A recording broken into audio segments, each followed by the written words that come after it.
puros juegos. Ahora le di la mía. Esa no sirve para que juegue. No, sí, está más buena todavía que eso. Pero está viejita. No. Es que los juegos ocupan mucha memoria RAM. Bueno, estamos en la sesión 30 del libro de Romanos. El capítulo 8 pretendemos hoy culminarlo después de muchas sesiones de análisis, de estudio, que nos ha permitido ver lo glorioso que es este capítulo, este libro. Aquí solamente vamos a recordar las partes que vimos el jueves anterior. Justamente entramos al tema de la predestinación, porque los versículos últimos que leímos dicen: porque a los que antes conoció, también los predestinó. Y ahí la pregunta es, bueno, pero ¿qué significa la predestinación? ¿Qué significa eso de que también los predestinó?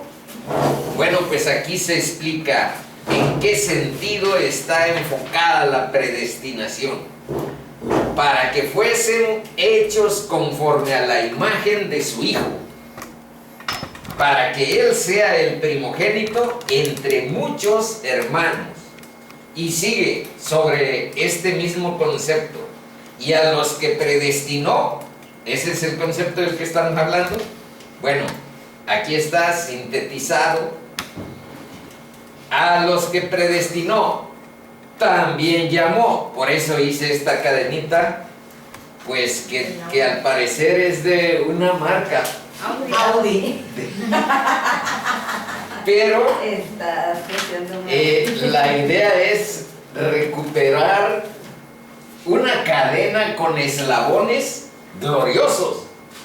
Fíjense bien, el primer gran eslabón es el conocimiento previo, que ahorita ahí vamos a ver que dice que desde antes de la fundación del mundo necesita primero Dios cambiar nuestro corazón para que estas temáticas puedan ser asimiladas, entendidas a plenitud, porque a estos temas no nos podemos aproximar pues con nuestro intelecto común, nuestro intelecto humano. Rebota, no nos alcanza. La gloriosa palabra de Dios tiene temas como estos. Predestinación. Ahorita ahí nada más les voy a recordar y van a ver que si nada más le echas tu intelecto, pues ¿qué? Rebota uno, no capta el sentido, no capta lo glorioso. Y el tema de hoy, ¿qué creen? El tema de hoy es la seguridad de la salvación en Cristo. En otras palabras, responde a la pregunta, bueno, y una vez que somos salvos, porque Dios redime nuestros pecados, los perdona, por nuestra fe en la justicia de la cruz, ¿podemos perder esa salvación y volver como los puercos al lodo, o los perros al vómito? Dice, no está muy elegante la metáfora o la comparación, pero eso dice Santiago. ¿Santiago o Pedro? Santiago. Bueno, entonces, la predestinación, ¿cómo la vimos nosotros? Vamos a leer 3 partes bíblicas y luego buscar el entendimiento de este esquema. Dice, habiéndonos predestinado para ser adoptados hijos suyos. La predestinación tiene que ver con adoptarnos como hijos en medio de un contingente de millones de hijos que son como coherederos con Cristo y su gloria. La gloria está en Cristo. Eso es. Bueno, ahí dice la referencia de dónde están entresacados. Nos escogió, esta es otra idea sobre la predestinación. Nos escogió en Él. ¿En quién? Pues en Cristo. Antes de la fundación del mundo. Ahí es donde les digo, si nada más lo enfocan desde su intelecto, pues sí, serán muy intelectuales, pero para las cosas del mundo.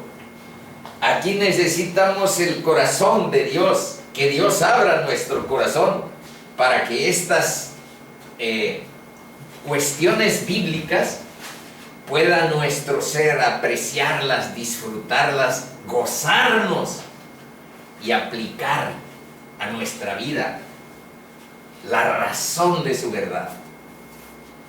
Bueno, dice, ¿para qué?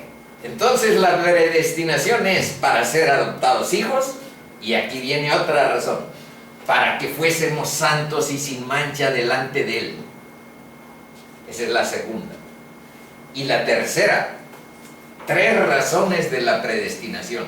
Una, para ser adoptados hijos suyos, y aquí dice, para que Él sea el primogénito entre muchos hermanos, y nosotros seamos conformados a la imagen de Él por el trabajo del Espíritu Santo en nuestra vida.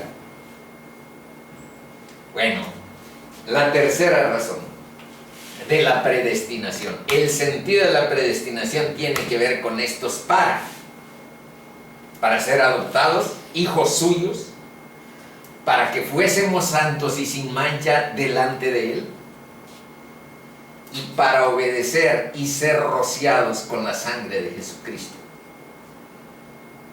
Ese es el sentido de la predestinación. Entonces, la predestinación no es que a unos los predestinó para ser salvos y a otros los predestinó para que se fueran al infierno. Entonces, ¿yo qué culpa tengo si Dios me predestinó para que me fuera al infierno? Pues ya no puedo hacer nada. Ya no le hago la lucha. No le hago la lucha, porque Dios es todopoderoso. Y si Él determinó que tú te vas al infierno, pues ya.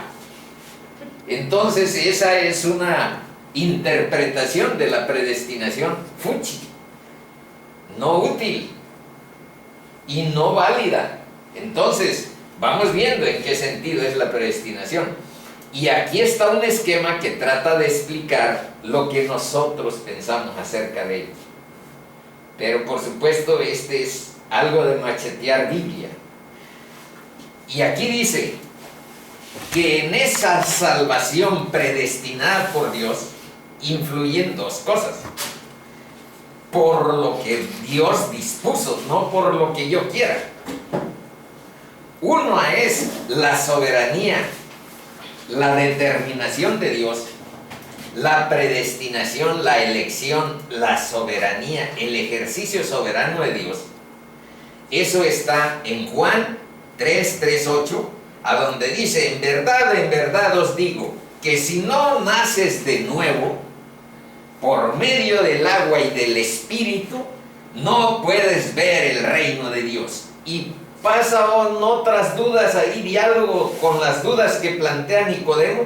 Pero ¿cómo vamos a nacer de nuevo? ¿Vamos a regresar al vientre de nuestras madres siendo viejos? Le vuelve a decir Jesús, en verdad os digo que si no naces del Espíritu, no puedes ver el reino de Dios. Entonces, esa regeneración, ese cambio de corazón, esa nueva vida, ese nuevo nacimiento, esa es soberanía de Dios. Nadie puede hacer eso. O sea, ¿cómo se puede hacer? Como dijo Nicodemo, tengo que regresar al vientre de mi madre si ya está bien viejita. Bueno, entonces eso es lo que dice 3:8 Juan.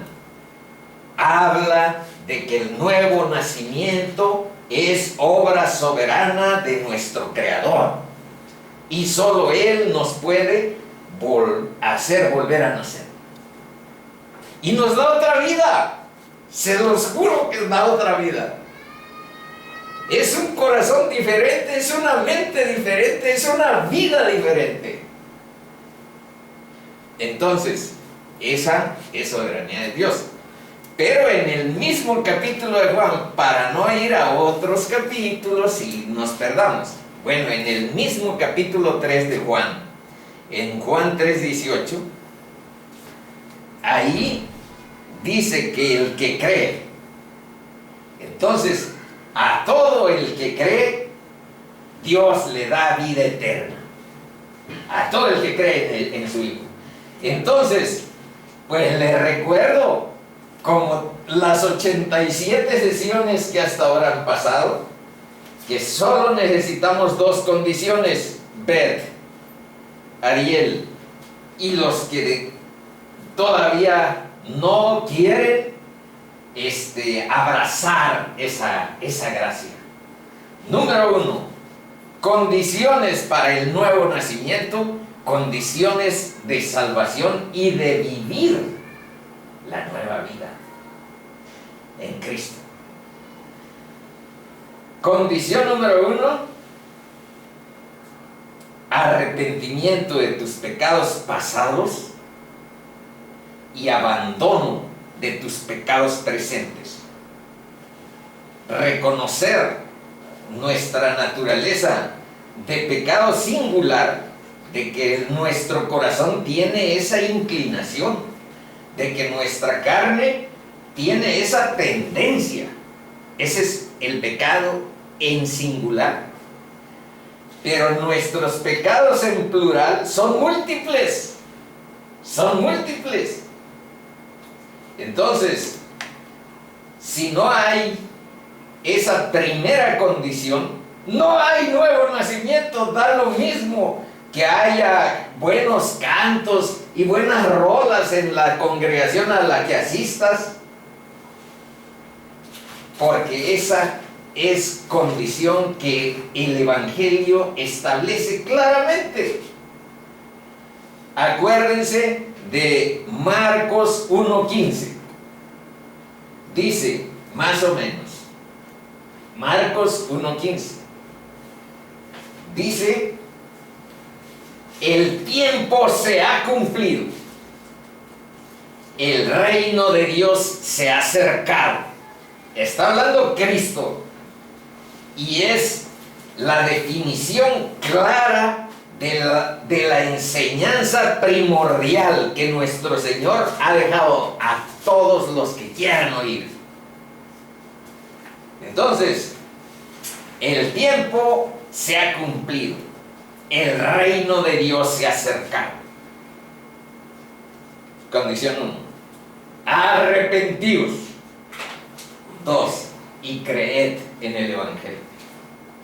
Ahí más adelante incluso está aquí, dice, ¿qué significa eso de que creer en el Evangelio?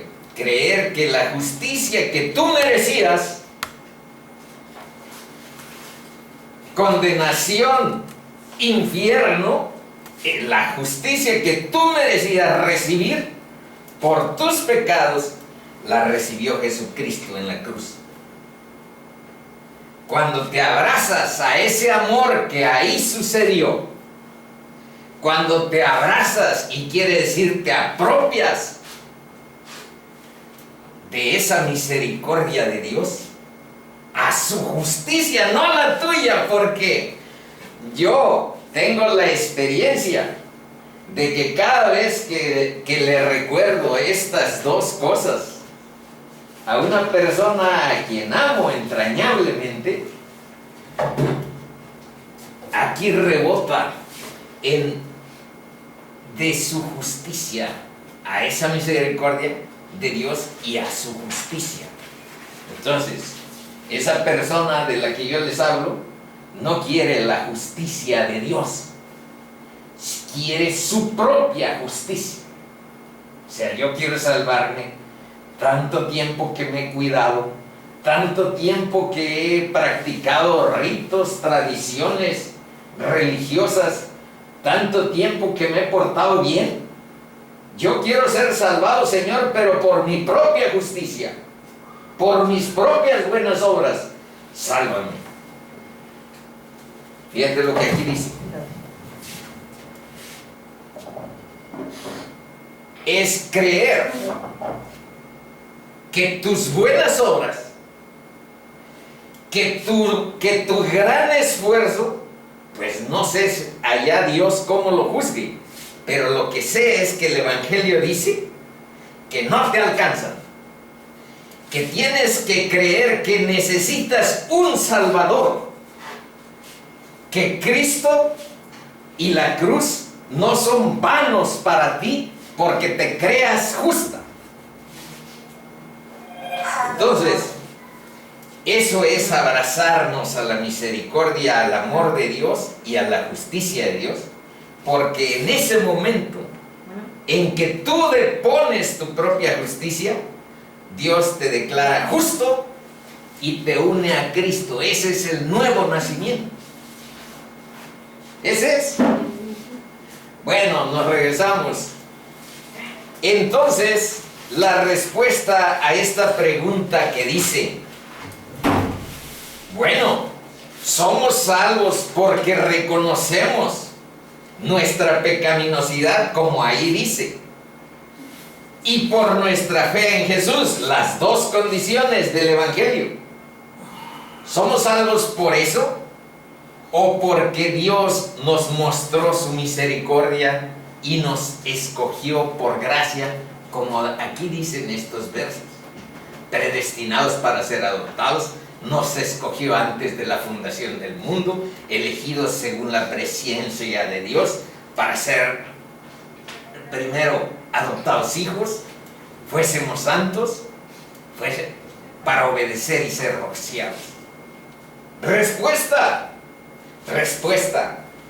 es las dos, y 100% las dos, porque no puedes decir que sea 50% Dios, no, es 100% Dios. Pero también no puedes decir que la condenación o la salvación es porque tú hiciste un poco, es porque lo hiciste o no. Y ahí en todos los versos, especialmente en Juan 3:36, dice que a los que no creyeron, pues condenación eterna, la ira de Dios sobre él, a los que no creyeron. Y no puedes decir no creí por lo que sea. Está abierta la palabra, están abiertas las puertas de la salvación para quien cree. Esa es la condición. Por eso dice al que cree. Hay un condicionante, no es automático. Hay algunas congregaciones o algunos grupos religiosos que dicen, no, pues ahora lo único que necesitamos es cuidarnos para más o menos llevar una vida moral, porque Dios, bueno, Cristo, la obra de la cruz ya salvó a todos. Yo no veo eso en él. Yo veo condiciones. Al que cree, al que busca, al que cree. Entonces, esta es la cadena a donde habla que estas cosas, Dios, aquí inicia el tema de la seguridad. Fíjense, Dios ya da por hecho. Fíjense que están en pasado, que a las personas que están en Cristo, primero, las predestinó en la eternidad pasada, las llamó para que creyeran el Evangelio, y también a esos que llamó justificó. Justificó quiere decir salvación. quiere decir que nos declara justos, nos ve justos, porque nos da su justicia de lo que estábamos hablando, no la tuya. No te reconoce la tuya, reconoce la justicia que sucedió en la cruz. Y nosotros, por fe en lo que sucedió ahí, Dios nos declara justos. Eso es lo que dice la palabra. Pero ahora vean, aquí empieza la seguridad de la salvación. A todos esos que predestinó, que justificó, que llamó, ya los ve en la gloria con Cristo. Entonces, no es sugestión, no es un sesgo favorable para alentarnos pues bueno, sí es para alentarnos, pero no por interés humano. Es simplemente procurar representar la belleza de la palabra, que es la que da el aliento, no yo. Porque Dios ya nos ve glorificados, también los glorificó.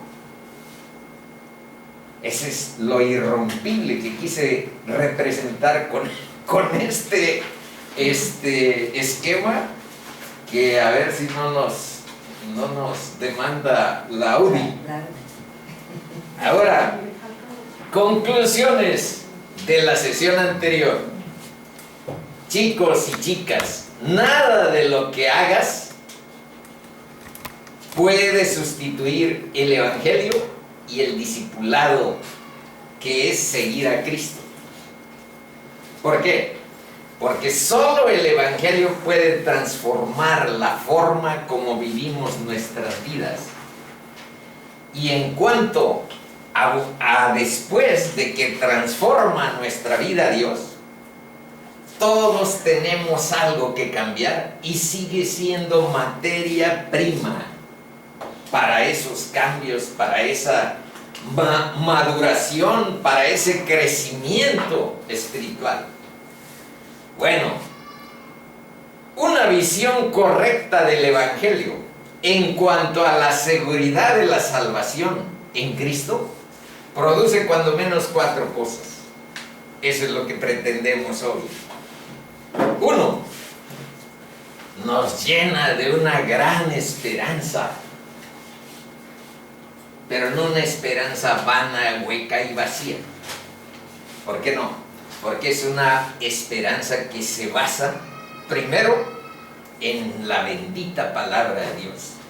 Segundo, en una obra registrada por la historia, por la arqueología, por la antropología. Es la obra de nuestro Señor en la cruz. No es mi músculo. Mi músculo falla. No es mi disciplina. Mi disciplina falla. Es la obra de nuestro Señor en la cruz y nuestra fe para abrazarnos a su gracia. En la obra del Espíritu Santo, que nosotros sí podemos constatar, experimentar día a día en nuestra vida. Eso no es abstracción, eso no es historia, esa es vivencialidad cotidiana. Y también esa misma presencia en el día a día nos guía, nos empodera. Sin poder, todo esto es prédica vana. El poder es la presencia de Dios en nuestra vida.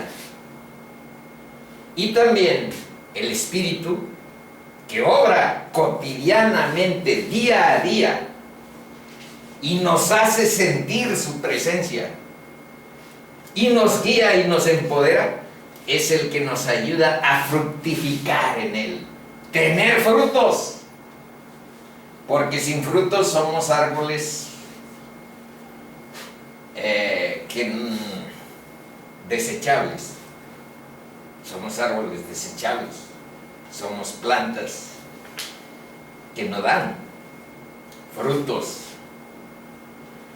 Y la segunda, ¿por qué tenemos que ver de manera correcta, bíblica, la seguridad de la salvación en Cristo desde un enfoque evangélico? Porque nos debe motivar a una mayor santidad en nuestra vida. Y también a llevarnos a una mayor autonegación. No es autorrealización, Rafael, no es clase de psicología humanista. Nos lleva a una autonegación mayor. Acuérdense de aquel versículo que dice: es necesario que yo mengüe, pero que Él crezca. Y eso es equivalencia, una mayor negación es equivalencia a la madurez espiritual. Por eso mencionamos aquí el discipulado. El Evangelio es la columna vertebral de la salvación y de la santificación o discipulado. Sin la autonegación, lo único que hay es egolatría, hay egos, hay vanidades, hay egoísmo, porque esas son nuestras tendencias, porque esas son nuestra naturaleza, y ahí va a permanecer como una tendencia, y que nosotros necesitamos oración, que nosotros necesitamos evangelio para poder caminar en medio de eso, autonegándolas. Ese es nuestro destino en Cristo, la lucha en Cristo. Una mayor autonegación para una madurez espiritual y para frutos en el espíritu que no tengan esos componentes de egoísmo, de vanidad, de egolatría. Bueno, también esto nos debe de llevar a este tema de hoy a pensar en cómo usamos nuestro tiempo. Por ahí dice que debemos aprovechar el tiempo porque los días son malos. Entonces, enfocarnos para que la televisión tenga una reducción y la lectura y la exploración y la oración por sabiduría tenga más espacio, es importante. Y nuestro talento y nuestros bienes, cómo usarlos, cómo enfocarlos, cómo dedicarnos. Y aquí dice que no se trata de ser de ánimo para tu carne, para que permanezcas en tu impiedad, para que permanezcas en tu estado actual y entremos en estrategias como de simulación o gatopardismo. Gatopardismo quiere decir hacer como que cambias, pero que no cambies nada.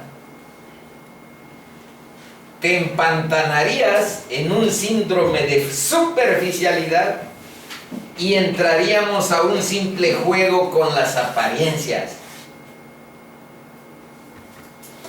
No se trata de ofertarte la gracia de Dios sin arrepentimiento. No se trata de declararte absuelto sin la confesión de pecados. No se trata de una gracia sin autonegación de todas tus tendencias pecaminosas y oscuras con las que andas. No hay gracia sin discipulado, sin la cruz y sin Cristo vivo y encarnado. Estamos revisando pasajes gloriosos, pero son para los convertidos a Cristo. ¿Qué tenemos que hacer?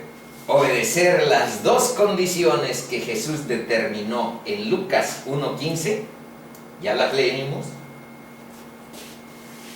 y verán que la magia y el poder de Dios hace lo demás. Bueno, estos son los versos del 31 al 39 para cerrar y terminar el capítulo 8. El capítulo 8 dice, 31, ¿qué pues diremos? ¿A qué se refiere Pablo con ese qué pues? Diremos a esto. ¿A cuál esto? Pues a estas cosas que nos predestinó, que nos llamó, que nos justificó y que nos declara en la gloria ya, como hecho con su mano. ¿Qué pues diremos a esto? Y vean la respuesta. Chicos, si Dios es por nosotros, ¿quién contra nosotros? Y ahí le puse que leyéramos Juan 10, 26 al 30, que dice: pero vosotros no creéis, porque no sois de mis ovejas, como os he dicho. Mis ovejas oyen mi voz, y yo las conozco y me siguen. Y yo les doy vida eterna, y no perecerán jamás. Vean la seguridad de la salvación, que es el tema que estamos explorando. Y no perecerán jamás, ni nadie las arrebatará de mi mano. Más adelante todavía hay preguntas que ahí ya están contestadas. Dice, ¿quién acusará a los escogidos de Dios? ¿Quién nos separará del amor de Cristo? Bueno, aquí ya estamos adelantando una respuesta. Mi Padre que me las dio es mayor que todos y nadie las puede arrebatar de la mano de mi Padre. Y todavía, yo y el Padre, el que está hablando, es parte del poder de Dios. Yo y el Padre, uno somos. Nos regresamos. Dice, el que no escatimó. Esto es glorioso e impresionante. Esta es la verdadera base de la seguridad. Dice, el que no escatimó ni a su propio Hijo, sino que lo entregó por todos nosotros, ¿cómo no nos dará también con Él todas las cosas? Estas justificó, glorificó, y todas las promesas. Bueno, vamos a leer algunos versos relacionados con este tema. Aquí están. Romanos 4:25 dice, el cual fue entregado por nuestras transgresiones y resucitado para nuestra justificación, para nuestra salvación significa. Romanos 5, del 8 al 10 dice, mas Dios muestra su amor para con nosotros en que siendo aún pecadores, Cristo murió por nosotros. Pues mucho más, estando ya justificados en su sangre, por Él seremos salvos de la ira.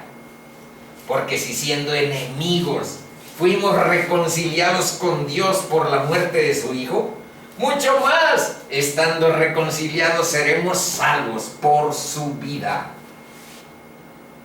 Y también 2 Corintios 5:21 dice, al que no conoció pecado, por nosotros lo hizo pecado, para que nosotros fuésemos hechos justicia de Dios en él. Nos regresamos.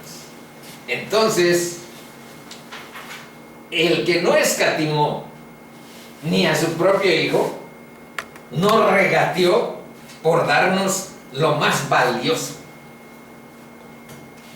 que tenía a mano para nuestra ayuda. Nos lo dio, lo entregó por nosotros. Por eso dice, ¿cómo no nos dará también con Él todas las cosas? Ahora otra pregunta. Ahí ustedes podríamos separar esas preguntas. Las 5 son retóricas. La respuesta es nadie. La respuesta es no. Bueno, vean. Bueno, Dice, segunda, está en 8:33. ¿Quién acusará a los escogidos de Dios? Dios es el que justifica. Y dirán que nadie, ya lo dije, pero sí hay alguien. Vamos a leer Apocalipsis 12:10. ¿Quién es el que está acusando a los escogidos de Dios día y noche? Fíjense lo que dice Apocalipsis. Dice, entonces oí una gran voz en el cielo que decía, ahora ha venido la salvación, el poder y el reino de nuestro Dios y la autoridad de su Cristo. Y vean aquí, porque ha sido lanzado fuera el acusador de nuestros hermanos. ¿Por qué creen que la Biblia le llama el acusador? Vean lo que dice. El que los acusaba delante de nuestro Dios día y noche. Así es que ahí la respuesta no es tan simple. ¿Quién acusará a los escogidos de Dios? El demonio. Vamos a ver qué dice Job 2:5. Ya algo deben de saber de la historia de Job, pero vamos a ver un verso que dice. Está hablando Satanás frente a Dios y le dice, varón santo, varón más bueno que todos, porque tú lo has bendecido toda su vida. Pero extiende ahora tu mano y toca su hueso y su carne, y verás si no blasfema contra de ti en tu misma presencia. Es Satanás interfiriendo en contra de Job. Y vean lo que dice en Zacarías. Zacarías 1, 3:1 y 3:2. Dice, me mostró el sumo sacerdote Josué, el cual estaba delante del ángel de Yahvé, y Satanás estaba a su mano derecha para acusarle. Y dijo Dios a Satanás, Yahvé te reprenda, oh Satanás. Yahvé, que ha escogido a Jerusalén, te reprenda. Y vean esta pregunta que hace Dios. ¿No es este un tizón arrebatado del incendio? ¿Y qué creen que somos los redimidos de Cristo? Tizones que el Señor nos arrebató del incendio. Esos somos. Bueno, me regreso. Luego dice 34. ¿Quién es el que condenará? Primero, ¿cómo nos dará? ¿Quién acusará? ¿Quién es el que condenará? Cristo es el que murió, más aún, el que también resucitó, el que además está a la diestra de Dios, el que también intercede por nosotros. Rápido les recuerdo de esa historia hermosa. Y estando en la condición de hombre, Filipenses 2:8, se humilló a sí mismo, haciéndose obediente hasta la muerte, y muerte de cruz. Sí murió por nosotros. Por eso esa historia de yo quiero que me salves por mi justicia. Bueno, lee la Biblia. Acércate a la verdad de Dios. No hagas inútil la cruz de Cristo. Bueno, y resucitó. Y las obras buenas no voy a ser yo el que las descalifique. Bendito sea tu tu buena moralidad, bendita sea. Pero ahí Dios que lo determine. Tú sigue el Evangelio, cree en el Evangelio, abrázate a Jesús. No estés tan orgullosa de tus buenas obras, que no son suficientes según la Biblia, no según yo. Y puedo enseñarte versículos que así dicen. Bueno, resucitó. Dice, mas ahora Cristo ha resucitado de los muertos, primicias de los que durmieron es hecho. Posicionó, porque aquí dice, el que también, bueno, eso es, el que está a la diestra de Dios, esa es la posición de poder, gloria, a la que Dios Padre exaltó a Jesús. Entonces, les recuerdo, nada más, si pues habéis resucitado con Cristo, enfócate hacia donde Él está. Buscad las cosas de arriba, donde está Cristo sentado a la diestra de Dios. Intercede. Vamos a ver rápidamente dos versículos que hablan sobre cuál es la función que Cristo hace allá. Aquí en la tierra es el Espíritu de Dios el que intercede por nosotros con gemidos indecibles para que guíe nuestra oración, pero también nos guía para entender su palabra, pero también nos empodera para no caer con la misma recurrencia en las cosas oscuras. Y también nos aparta de los valores con los que estábamos tan entusiasmados, abrazados al mundo, y nos pone los valores cristianos de la humildad, de la sobriedad, del servicio. Allá tenemos a un intercesor que es Cristo Jesús, y aquí en la tierra tenemos otro intercesor que es el Espíritu Santo.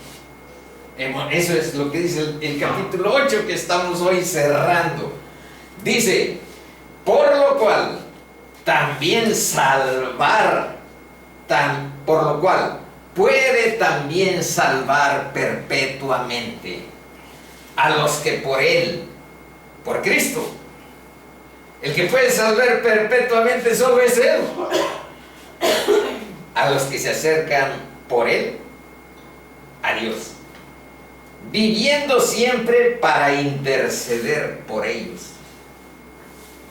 Otra, hijitos míos, estas cosas os escribo para que no pequéis. Y si alguno hubiere pecado, abogado tenemos para con el Padre, a Jesucristo el justo. Primera de Juan 2:1. Bueno, por último, voy a leer esta. No, me falta un verso y después vamos a leer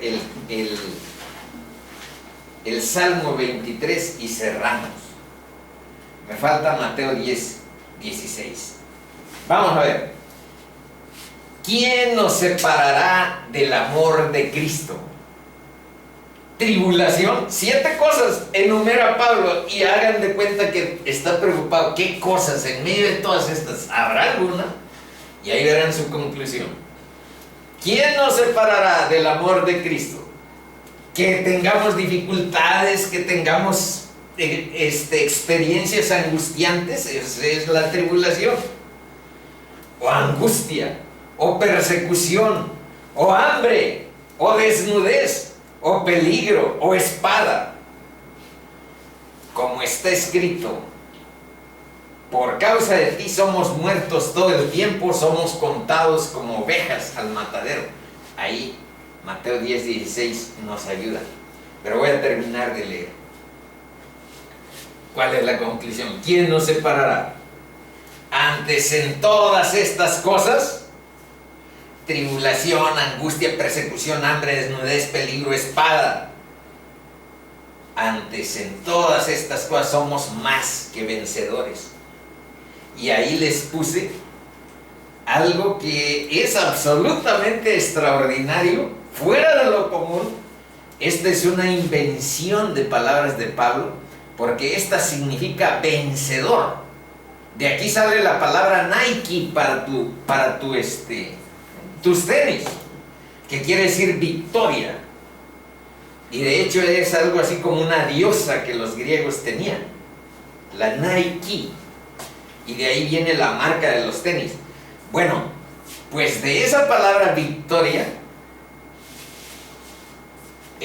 Pablo le inventó una upper, para ponerlo superlativo, o sea, super victoriosos, super vencedores, eso le agregó ese superlativo. Y es una palabra que en ninguna parte existe más, solo en esta.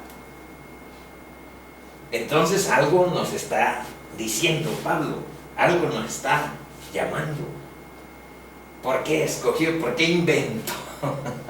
¿Por qué inventó una nueva palabra para poder decir esto?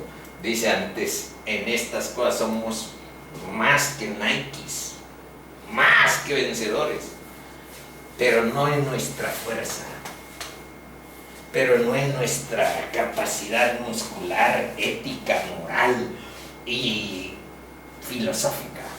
Fíjense lo que dice: por medio de aquel que nos amó. Ahí está la fuerza de nuestra victoria. Ahí está nuestra capacidad de vencer,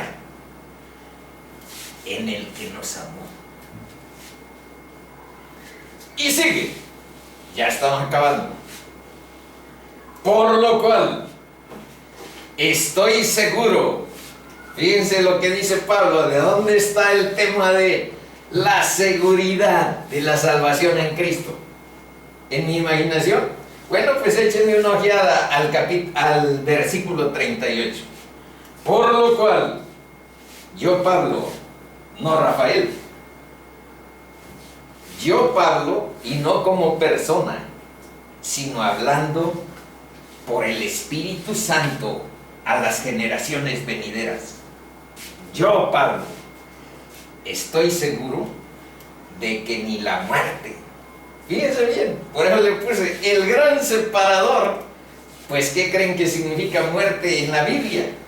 El separador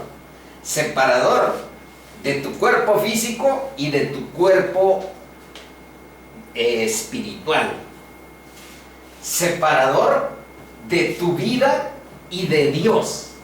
Eso es. Pero dice que el gran separador no podrá separarnos del amor de Dios en Cristo. Aquí esa es mi conclusión, pero mejor sigo lo que dice Pablo.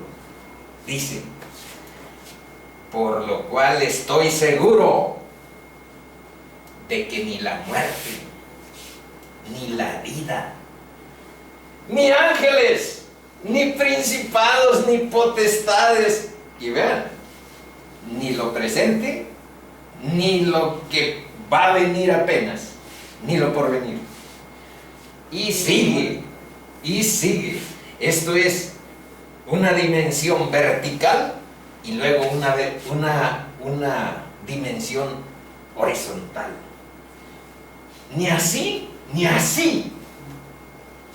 Dice: ni lo alto, ni lo profundo, ni ninguna otra cosa. Vean aquí, ni ninguna otra cosa creada nos podrá separar del amor de Dios que es en Cristo Jesús, Señor nuestro. Bendita sea la palabra de Dios. Amén. Ahora terminamos con el Salmo 23. Fíjense que aquí, este salmo, en algunas ocasiones lo utilizan en relación a personas que se están despidiendo de la vida. Deben de saber primero que Dios no es Dios de muertos. Dios es Dios de vivos, nada más.